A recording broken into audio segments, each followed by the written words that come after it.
Hi అండి, నమస్తే. శారీ అయితే కొత్త శారీ అంట. బండికి బ్యాగ్ తగిలించుకుంటే అది ఆ బ్యాగు కింద రాసుకుంటా వెళ్ళిందంట. శారీ అయితే అక్కడక్కడ పాడైపోయిందండి.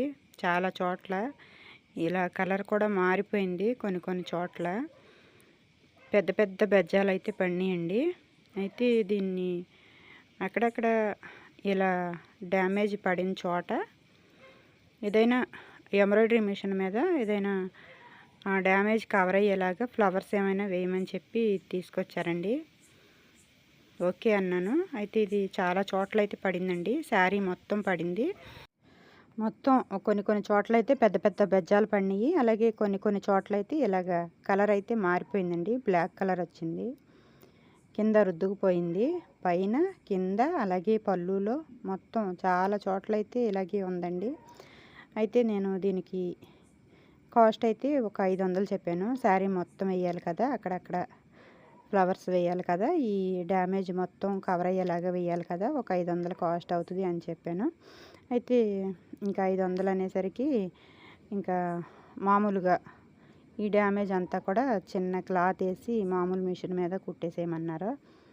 ఇంకా నేను కూడా మామూలు మిషన్ మీద కుట్టేయడానికైతే ఈ క్లాత్ అయితే కట్ చేసుకుంటున్నానండి. వీళ్ళు ఇవ్వలేని వాళ్ళు ఏం కాదు. ఈ శారీ కూడా 2500 అంట. ఇంకా నేను ఈ డ్యామేజెస్ ఏం కనపడకుండా ఇంకా కొత్తగా న్యూ మోడల్ ఏదైనా రెడీ చేద్దాం అనుకున్నాను. కానీ వీళ్ళైతే 500 ఇవ్వడానికైతే వెనకడుగు వేశారు. ఇంకా నేనైతే ఇంకా మామూలు మిషన్ మీదే కుట్టేద్దామని చెప్పి కుడుతున్నానండి. వీళ్ళు ఇవ్వలేని వాళ్ళు ఏం కాదు. ప్రాపర్టీస్ అయితే ఉన్నాయి, పెద్ద పెద్ద బిల్డింగ్లు కూడా ఉన్నాయి.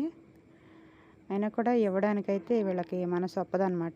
కష్టపడ్డ వాళ్ళకి ఇవ్వడానికైతే ఆలోచిస్తూ ఉంటారు. ఇంకా అలాంటి వాళ్ళకి మనం ఇంకా అంత రిస్క్ పడి చేయాల్సిన పని కూడా లేదు. అందుకే నేను ఈ కట్చింగ్లోనే ఒక 2 అంగుళాలు కట్ చేశాను. నేను చెప్పాను వాళ్ళకి, అలా వర్క్ వేయించుకోకపోయినా కూడా ఇలా నార్మల్గా క్లాత్ కింద వేసి నార్మల్ మిషన్ మీద కుట్టి చేసుకోవచ్చు, అంత కాస్ట్ ఎందుకులే అనుకుంటే అని చెప్పాను. ఇంకా నేను ఇలాగైతే కుట్టేస్తున్నానండి. ఫస్ట్ కాస్ట్ చెప్పైతే నేను మంచి పనే చేశాను అనుకుంటున్నాను. ఏదేమైనా దేనికైనా ఫస్ట్ అయితే కాస్ట్ అయితే చెప్పేయాలండి. చిన్న చితక డ్యామేజే కదా అని చెప్పి అనుకోకూడదు. ఏది కదిపినా కూడా బజార్లో ఏది కదిపినా కూడా వందలు అవుతుందండి. అసలు బయటికి వెళ్తే బోల్డ్ డబ్బులు ఖర్చు అయిపోతున్నాయి అన్నమాట. మన సంపాదన కూడా అలాగే పెంచుకోవాలి. చిన్నదే కదా అని చెప్పి గంటలు కూర్చుని దీని ముందు చేయడం అయితే అనవసరం. ఈ రోజుల్లో అయితే కష్టపడిన దానికి తగ్గట్టు ప్రతిఫలం వస్తేనే ఏదైనా కూడా చేయాలండి. చిన్నదే కదా, చిన్న డ్యామేజే కదా, ఒక అరగంట అయిపోద్ది కదా, ఒక గంటకు అయిపోద్ది కదా అని చెప్పి అయితే చేయకూడదు. ఫస్ట్లో అయితే నాకు తెలియక నేను అలాగే చేస్తూ ఉండేదాన్ని. ఆల్ట్రేషన్స్ ఏమైనా వచ్చినా కూడా నా దగ్గర కుట్టించుకునేవాళ్ళు కదా అని చెప్పి వేరే దగ్గర ఎక్కడైనా కుట్టించుకుని వచ్చినా కూడా ఏమైనా ఆల్ట్రేషన్ చేయాలి అన్నా కూడా నేను ఫస్ట్లో అయితే తెలియని రోజుల్లో అయితే డబ్బులు లేకుండా చేస్తూ ఉండేదాన్ని.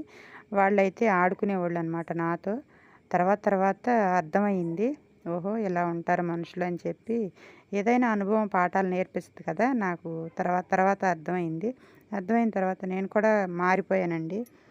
ఏదైనా కష్టపడిన దానికి నాకు రూపాయి ఇస్తేనే నేను చేస్తాను, లేదంటే నేను చేయను అని చెప్పి కరాఖండిగా చెప్పేస్తున్నాను.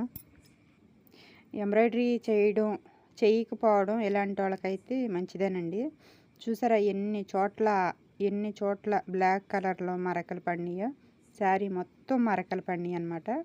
అయితే ఈ మరకలో ఈ మిషన్ మీద అయితే నేను మామూలుగా అయితే ఏం చేయలేను. ఆ మిషన్ మీద అయితే రిస్క్ అయినా కూడా వర్క్ అయితే వేయాల్సి వచ్చేది. కానీ ఇలాంటి వాళ్ళ దగ్గర ఈ ఆర్డర్ తీసుకోకపోవడమే బెటర్ అని నాకు అర్థమైందండి. ఓకే అండి, ఇదండి ఈరోజు వీడియో. మా వీడియో కనుక మీకు నచ్చినట్లయితే వీడియోకైతే ఒక లైక్ చేయండి, షేర్ చేయండి, మా ఛానల్ని సబ్స్క్రైబ్ చేసుకోండి.